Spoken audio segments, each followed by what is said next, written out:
Hey, welcome back to the Trucking Risk and Insurance Podcast, where we have the one, the only Matthew Zarzycki from, Southwestern Ontario. We're not going to give away his secret location in Poland because then, we'd have some secret agents coming out to find us. We don't want to have that.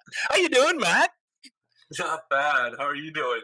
Not bad, not bad. So, if you haven't met Chris, my our co-host here at the Trucking Risk and Insurance Podcast, you have to meet Chris because he's the best.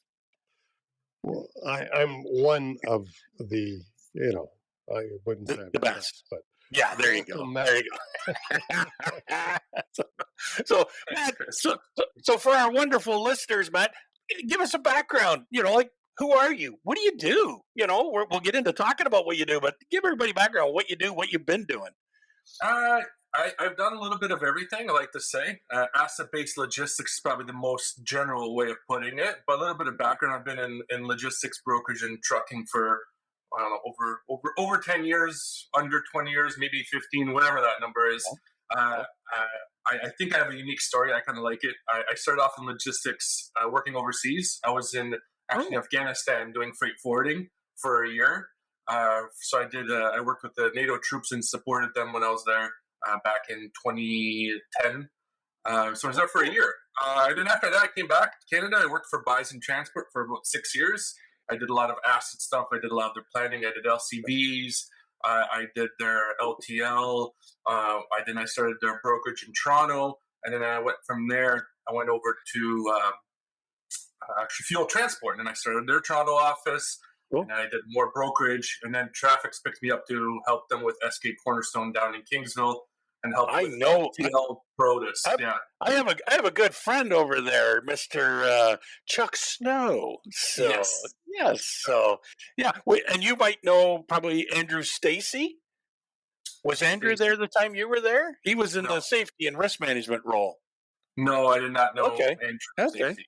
Yeah. And then after that, the most recent role was with Amplify in Cargo County, and I was there for about over 3 years. So now I'm a free bird, a free open board truck driver. A free agent can call whatever you want. Yes.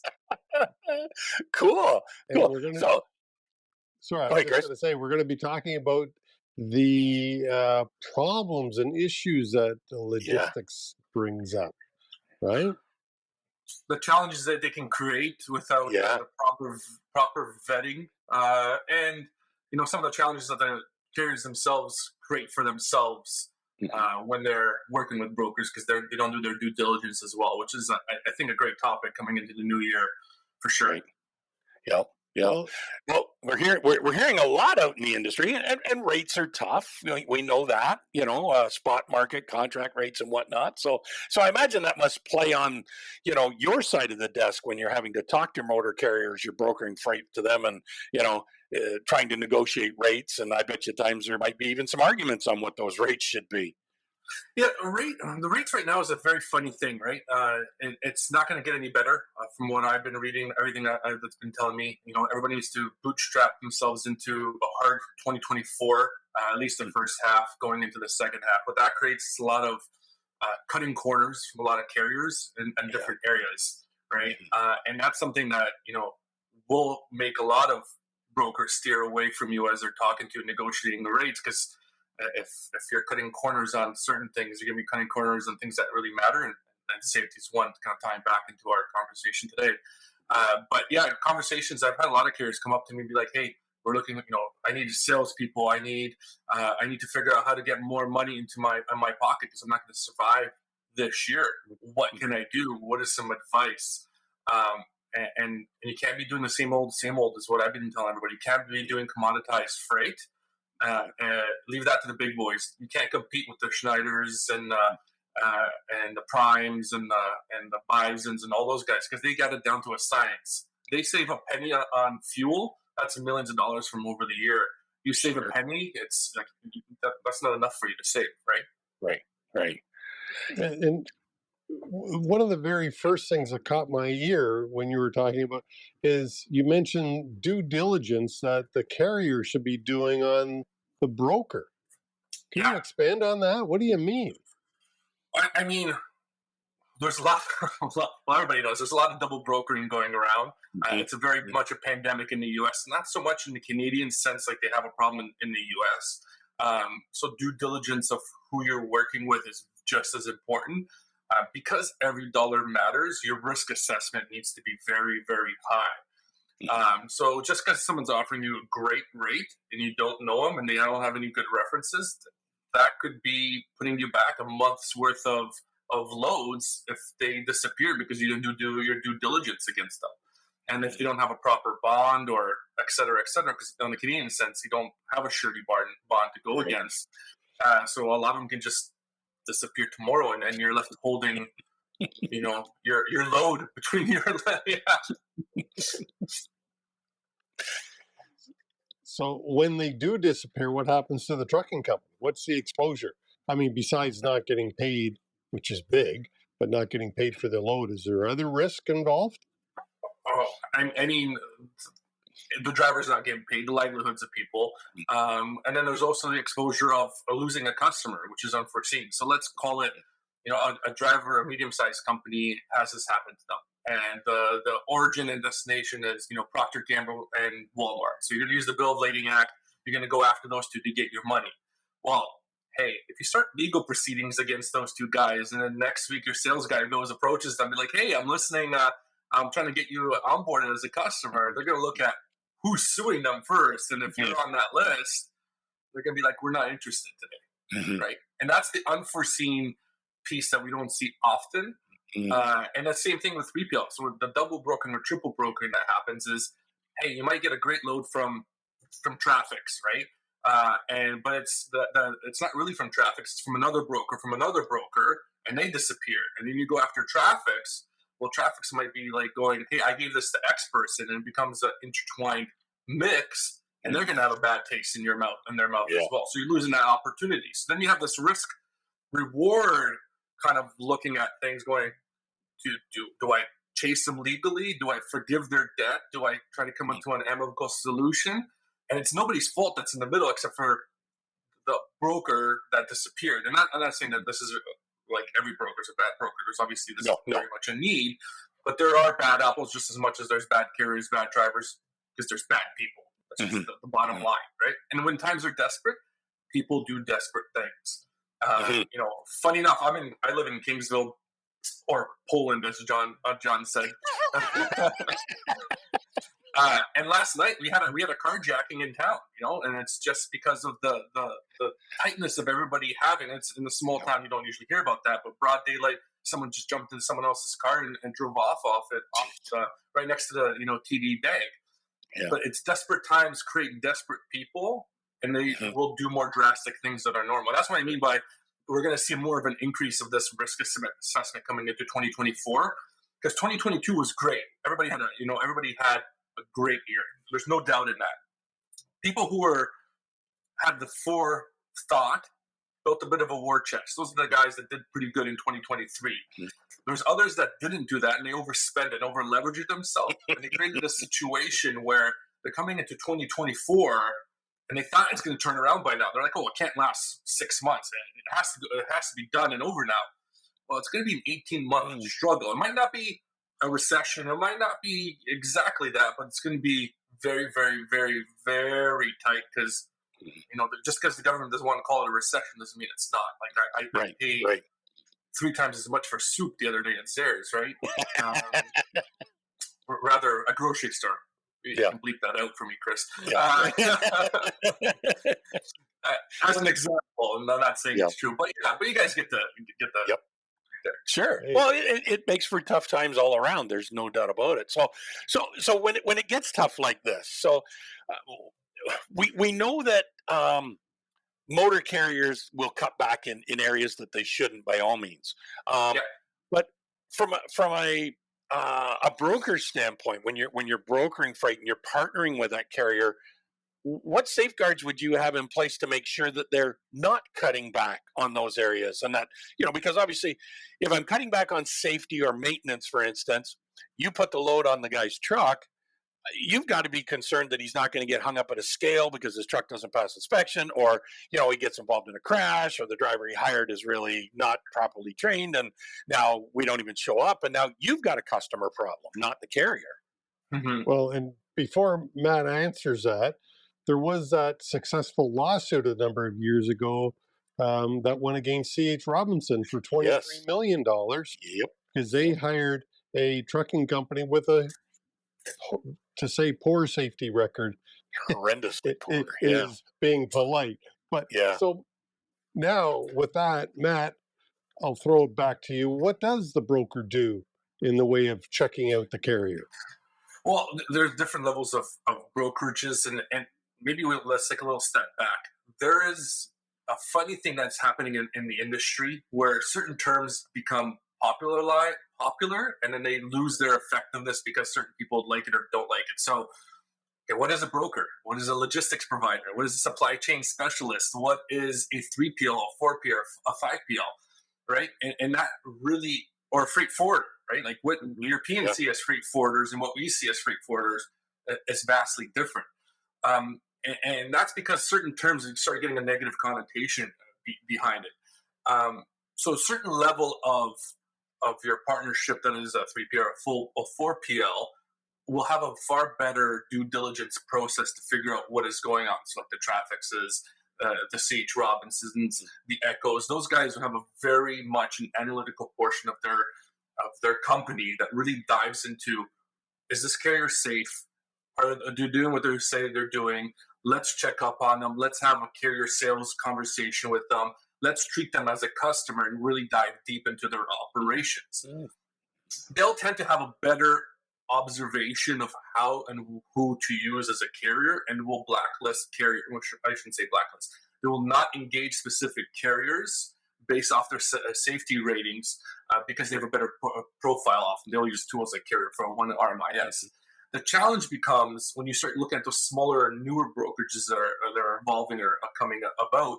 They don't know those things, or they don't think they matter as much, and they don't know how to ask it. So if you have someone who has been in the trucking industry, who gets into being a broker because they heard it's easier or whatever, and they don't go after those tools to help them identify truckers that aren't using the proper safety protocols, because a lot of it is based off the truth of, I can't go into John's trucking company and be like, hey, give me your safety logs, give me this, give me that. Especially if they're domestic Canadian carrier. Like in the US, we have the safer. I can kind of look it up. I can see, it depends on how many times they got checked. But if it's a mom and pop under 10, which is like 90% of all truckers in the US, good luck finding a proper sample size to determine that they're a truly safe carrier. So it really becomes on intuition and feel. And then if you don't have that precursor knowledge of what makes a trucking company safe, you will let guys through your cracks based off of not knowing, right? If you don't know, like the one thing that I always try to teach my team, and I don't probably maybe going a little bit off, is how many dispatchers and brokerages don't know HOS? Like the rules of it. How many dispatchers in a trucking company don't know HOS, but specifically brokers, and they go, a carrier go, and this is what kind of really lead back to your C.H. Robinson thing. A carrier will go, hey, I'm out of hours. And the guy goes, what do you mean you're out of hours? I need you to deliver this. I need you to deliver this, or I'm not paying you. Well, now the liability has shifted to that broker because he's forcing that carrier to do something unsafe.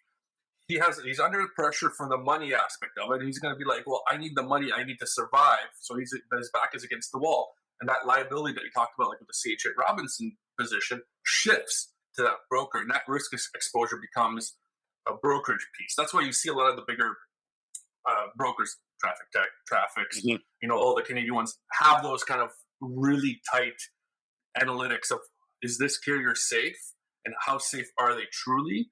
And I really want to see these things before I onboard them. But they can do that because they have enough freight and they have a lot of tolerance for losing money and not losing money. Smaller, medium guys, they don't, and they don't know how to kind of look at that, right?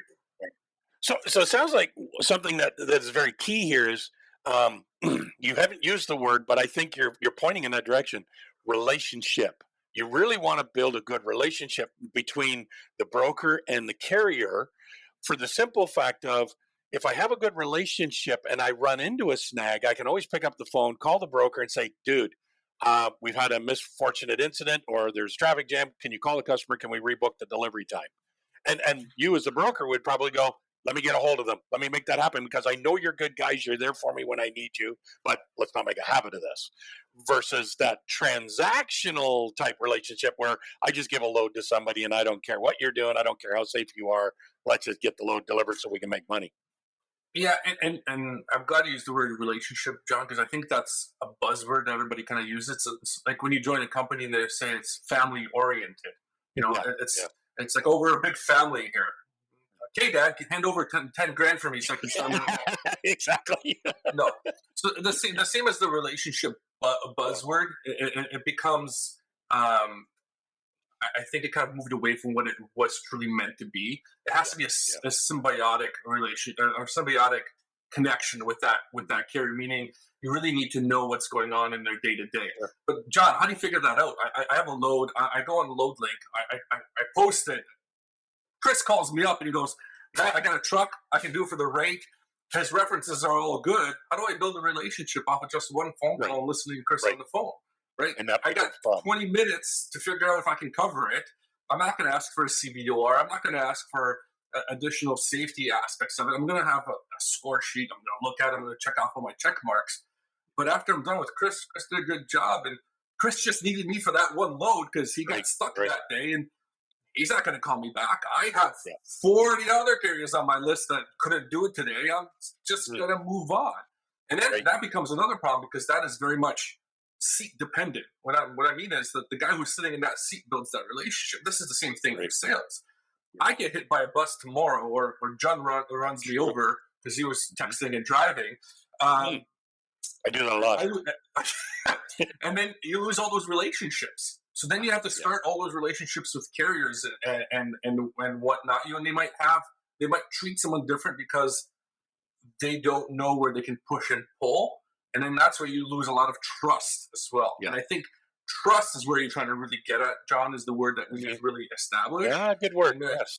And there's a big trifecta. And I wouldn't just say between the broker and the carrier, but the customer as well, right? Yeah. The customer has to be in that equation always as a part of it. And that trust has to be all around.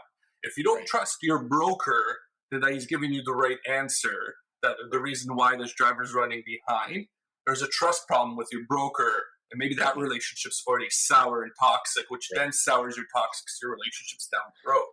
So it's not always just between those two, or it could be even with the driver and the customer that you're not aware of as a broker, where he's gone to Walmart 16 times, and the last time the driver was there, he didn't want to put on his vest because he was having a bad day. He got in a fight with his wife, and they see the same trucking company. They're like, "I don't like these guys here." And that customer now is a lot more antagonistic with that broker and going, "Why did you choose these guys? And what are you doing?" So it's not really this. Everybody likes to put in this black and white kind of position, but it's really never that black and white. And that's the trouble with all this. And we all need each other. But we don't all want to work with each other, but we do, but we don't, but we all want to make money.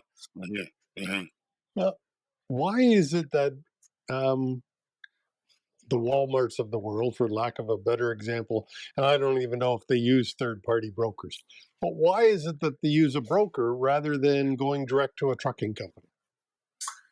Great question. Well, and the reason I'm asking, as a trucking company, everybody wants to eliminate the broker and deal direct because there's more money usually.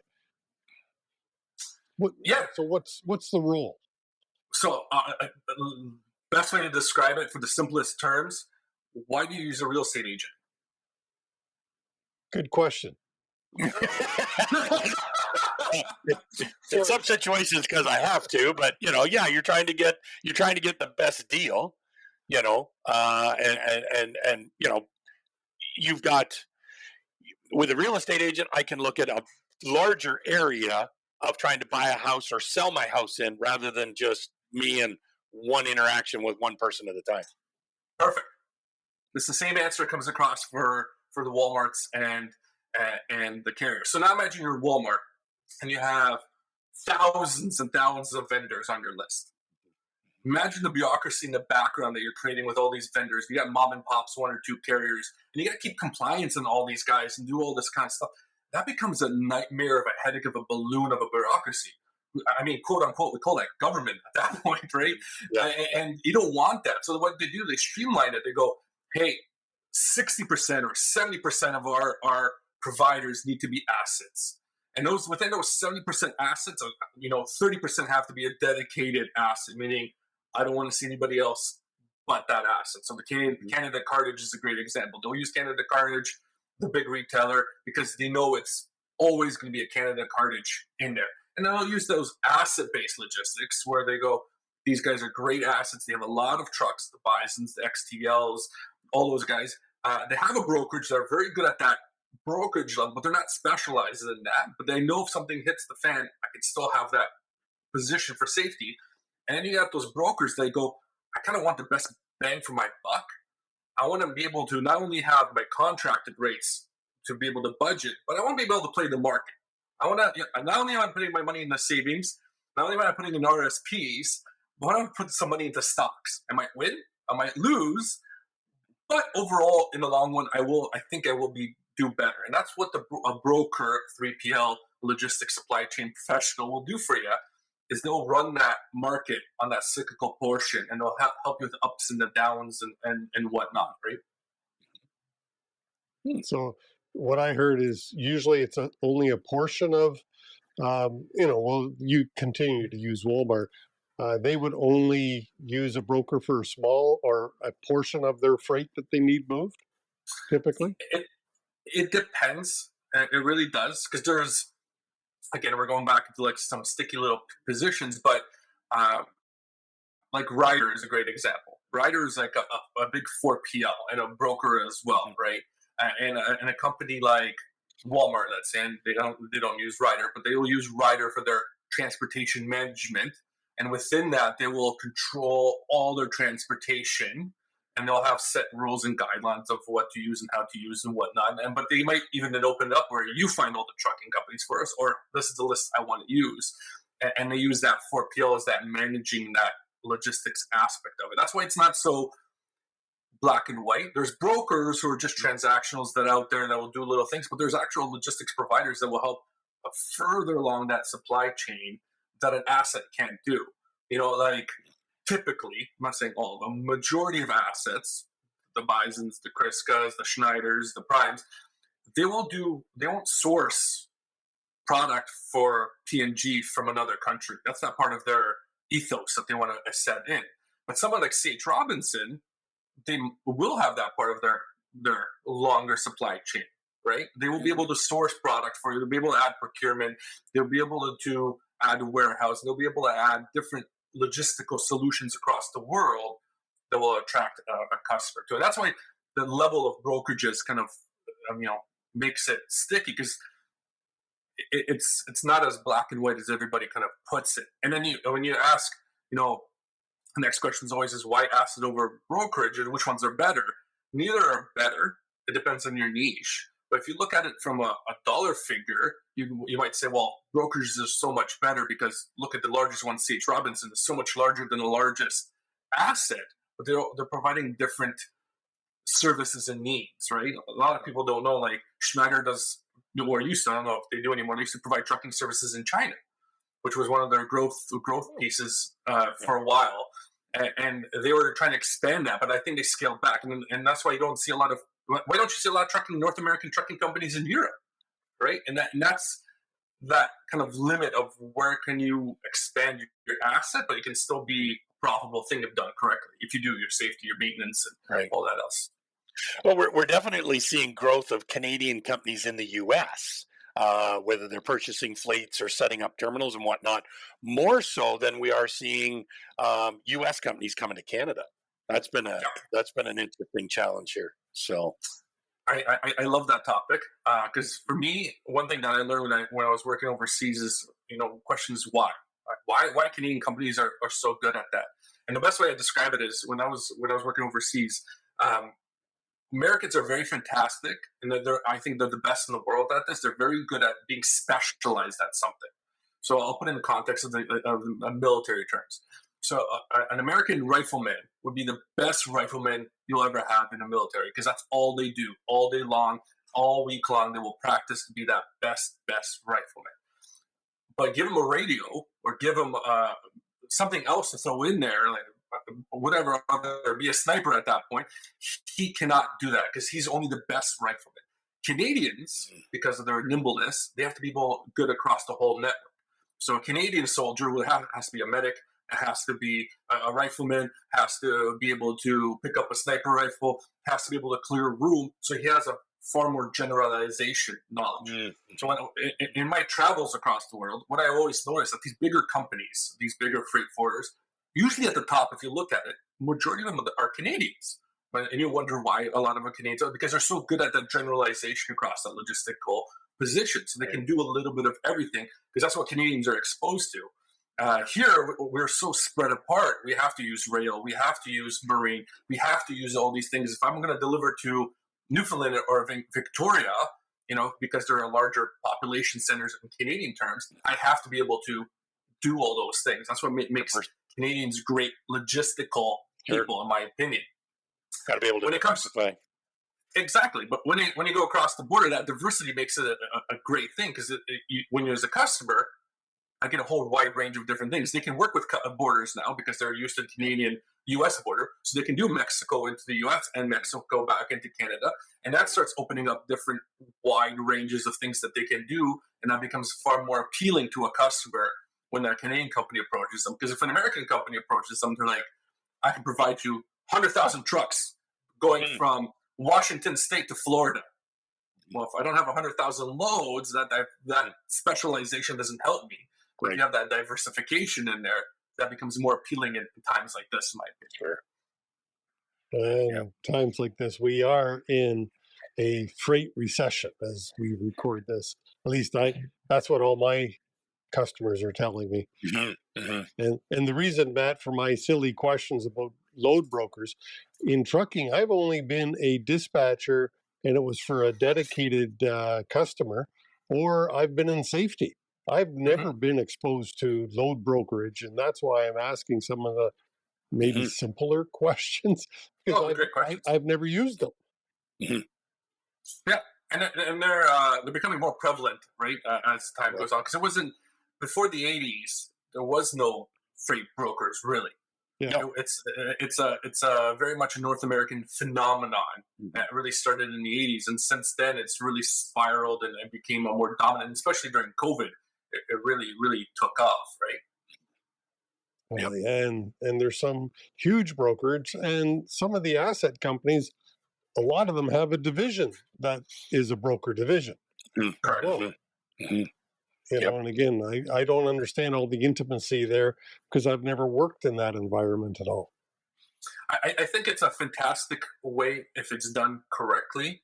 And not to like rehash all the same companies, but like Bison does a very fantastic job having a logistical based foundation. XTL does a fantastic job at having their logistical based foundation. These companies are great examples of when you really focus on the niche and work off of that cornerstone of your abilities, you can really make it something special. They don't go off and do overdimensional, or they don't do anything. They focus on what they're good at, and they really hone in on that and provide that additional capacity to the customers, and it really does provide a unique position for them to be in the marketplace. All right, cool. I think that's a great place to wrap this interview up. And I'm not going to try to pronounce Matt's last name. I'll butcher that. Zarzycki. There you go. You say it, Matt. You say it. It's Zarzycki. Yeah, see, he gets that flavor in there. That I gotta turn my brain over to the Polish when I do it. Otherwise, it comes out as Zarzycki if I do it. Like if you ask my daughter, she'll go Zarzycki. I'm like, no, you don't say it that way.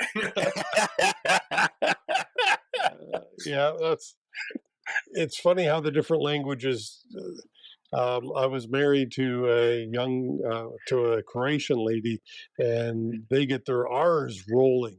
It's something I just can't do. Get the R's rolling and stuff.